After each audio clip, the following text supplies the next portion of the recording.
Welcome back to another Explainer.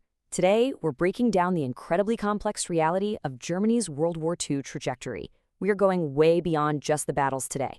As the events get sketched out in our whiteboard animation, we'll be diving deep into the source material to uncover exactly how an empire went from a terrifyingly rapid expansion to a totally apocalyptic collapse, and how the world tried to pick up the pieces afterward. So here's our roadmap for today. 1. The Illusion of Invincibility. 2. Hubris and Logistical Nightmares. 3. The Walls Close In. 4. The Fall of Berlin. 5. The Post-War Reality. And finally, 6. The Clean Wehrmacht Myth. Let's just jump right in.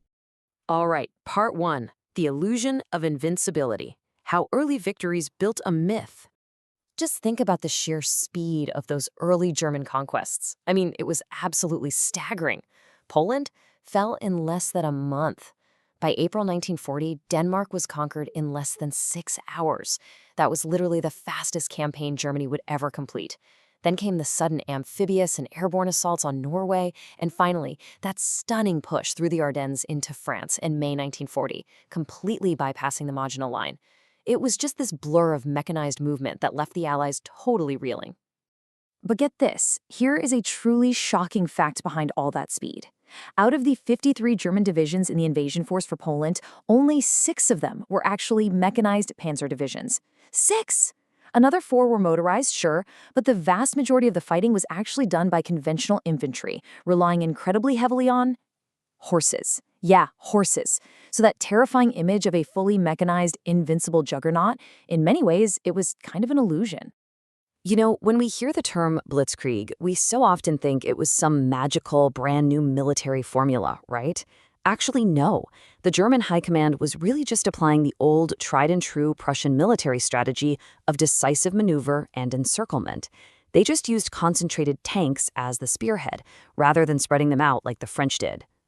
Which brings us to Section 2, Hubris and Logistical Nightmares, when ideology outpaces reality. All we have to do is kick the door in, and the entire structure will come crashing down. Well, that quote from Adolf Hitler perfectly captures the insane strategic hubris that completely blinded the German High Command. When they were planning Operation Barbarossa, the massive invasion of the Soviet Union, they genuinely believed the Red Army would just instantly fold. They thought raw Germanic prowess could somehow overcome basic math and sprawling supply lines. The crucial difference here really comes down to basic infrastructure. When Germany invaded France, their logistics actually functioned really smoothly because they were using intact French roads. I mean, they were literally filling up their tanks at captured French gas stations. But the Soviet Union, a totally different beast. That vast, punishing territory swallowed German logistics whole. It left their supply lines incredibly fragile, way overstretched, and completely starved of fuel. And that severe lack of fuel led directly to Operation Case Blue in 1942. Germany desperately needed the oil fields of the Caucasus just to keep their war machine running. But this massive overextension left their offensives dead in the water. They literally drove themselves right into the ground searching for oil, trading their early momentum for full graveyards and empty tanks at the devastating Battle of Stalingrad. Moving on to Part 3, The Walls Close In, Desperation on All Fronts. By June 1944, the supposedly impenetrable Atlantic Wall cracked wide open. Now, despite Field Marshal Rommel's really ingenious booby traps like Rommel's asparagus, which were literally meant to shred landing gliders, the German defense was pretty much doomed from the start. They were relying on what they called ear and stomach battalions, basically made up of convalescing or unfit men. You combine that with an overwhelming Allied force, a paralyzed command structure with a sleeping dictator, and absolute zero fuel for their panzers, the result was catastrophic for them. As resources completely vanished and manpower bled out, the German war effort resorted to some incredibly dark and desperate measures just to delay the inevitable. They threw massive resources into wildly impractical wonder weapons like the V-2 rockets. They depended heavily on brutalized slave labor from concentration camps just to keep their factories running.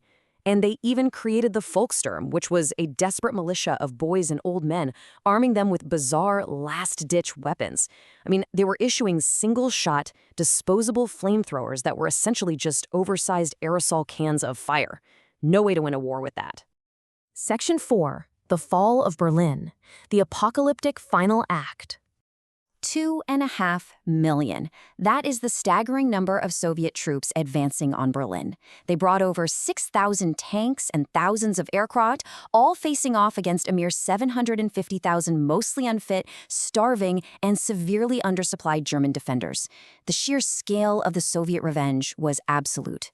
The actual mechanics of Berlin's fall? It was just a methodical, bloody grind. First, Soviet forces launched a massive three-pronged encirclement, totally trapping the city. What followed was an absolute slaughterhouse of claustrophobic, block-by-block urban street fighting. It all culminated right at the symbolic heart of the Third Reich, with Soviet soldiers literally fighting room to room before hoisting the hammer and sickle over the ruined Reichstag. Finally, on May 2, 1945, the Berlin garrison officially surrendered. Following Hitler's suicide down in his bunker, the guns finally fell silent over a completely destroyed city. But this silence came at a horrifying cost. Nearly 100,000 German soldiers dead and over 78,000 Soviet troops killed in action, finally extinguishing the flame of war in Europe. That brings us to Section 5, the post-war reality, the fate of 11 million men.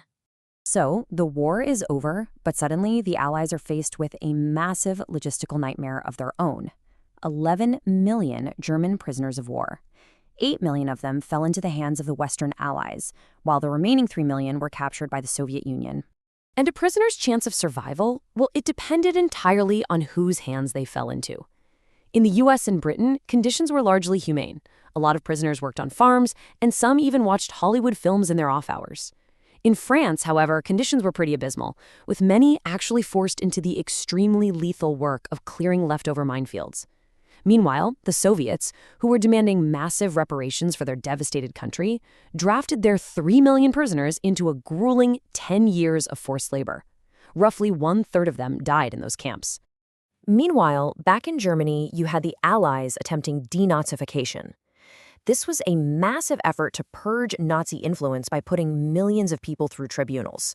But, the system quickly buckled under the sheer caseload. Just to speed things up, judges started making exceptions. Ultimately, the desire for speed, coupled with the emerging Cold War need to quickly build up a strong West Germany, meant that a lot of individuals with real, deep-rooted Nazi sympathies simply slipped right through the cracks of post-war justice. Which leads us to our final section, Section 6. The clean Wehrmacht myth, sanitizing history. Now, at the Nuremberg trials, prosecutors brought forward overwhelming evidence that the regular German military and the fanatic SS worked in sinister concert to commit atrocities. High-ranking military officers were rightfully hanged for this.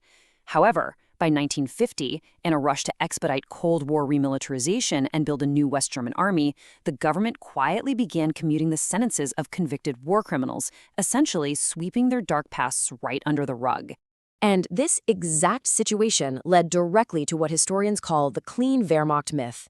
Basically, it was a manufactured post-war fairy tale claiming that the common German soldier was just an honorable man fighting for his homeland, completely untainted by the horrors of the SS or Hitler's inner circle. Families and politicians eagerly pushed this myth to compartmentalize the national shame. It allowed them to move on without ever really facing true collective guilt.